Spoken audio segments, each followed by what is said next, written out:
Today I fucked up on Zoom.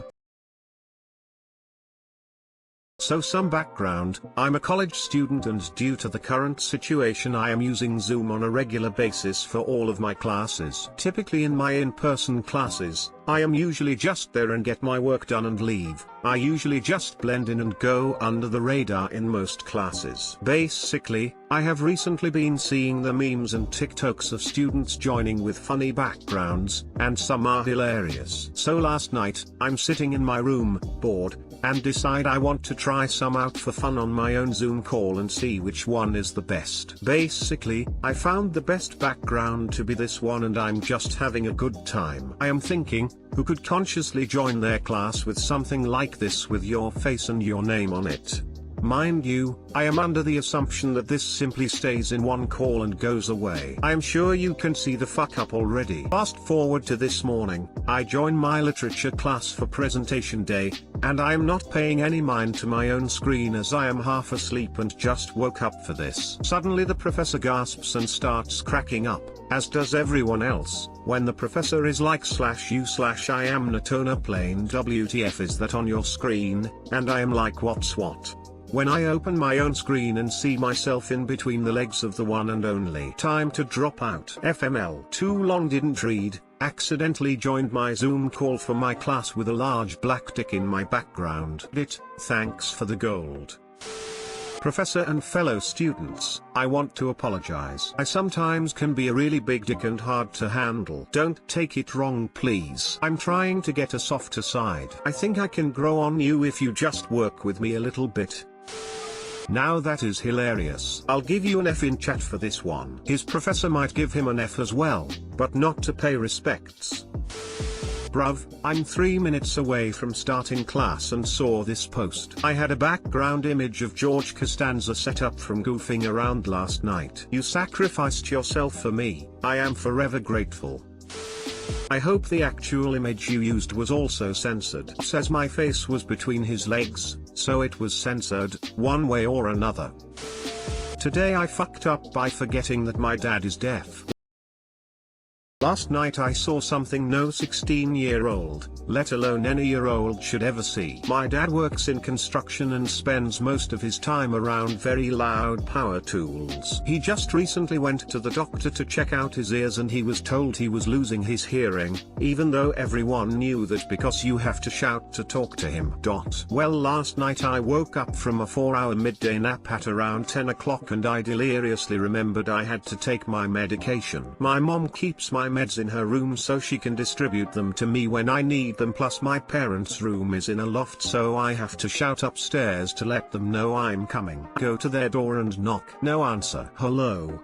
I shout up the stairs. Nada. I proceed to walk up the stairs to see if they're even home. They were. My dad had his face buried in my mother's crotch. He was eating her out. Goosebumps. I quickly shuffled down the stairs as quietly as I could, hyperventilating from the H.P. Lovecraft X Blumhouse production I just witnessed. My mom didn't hear me, she was covering her face with a pillow. My dad didn't hear me, he is deaf. That image has stained my memory and I spent the next hour lying in bed staring at the ceiling. I am truly sorry to any kid who has to witness their dad performing cunnilingus on their mother. Too long didn't read, forgot dad was deaf and walked upstairs to my dad eating out my mom. Edit, grandma. Edit 2, more grandma.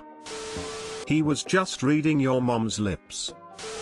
My mom keeps my meds in her room so she can distribute them to me when I need them, plus my parents' room is in a loft so I have to shout upstairs to let them know I'm coming. This was inevitable. Yes, op, have your mom keep the meds in the kitchen or bathroom. My dad had his face buried in my mother's crotch, he was eating her out. Thanks for clarifying. Apparently you're not the only one who shouts that they're coming. Hilarious but traumatic. On the upside, at least you know they aren't just gritting their teeth until you move out and they can get divorced like a lot of other parents. They're still genuinely into each other and that's great. Today I fucked up by ruining a memory of a deceased man for, at least, 3 people. Tonight I caught my wife telling my kid a bedtime story involving a wombat. I paused when I heard her say, and then the wombat waved goodbye and off he went. Wish you, oh.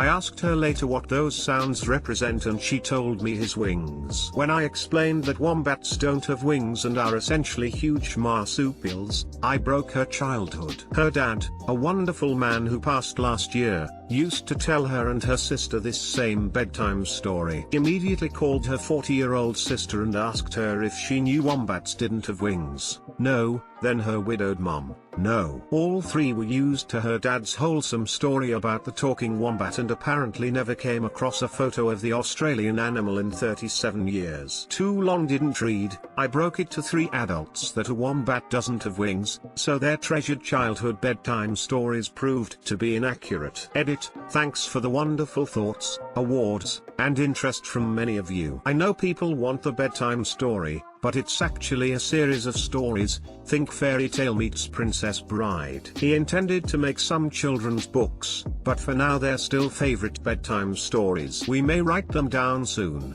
but it's hard to translate the sound effects and voices to text. I just worry that some of you might not like the story, especially if you find out that the wombat is the villain. And don't worry, the kids still think wombats have wings.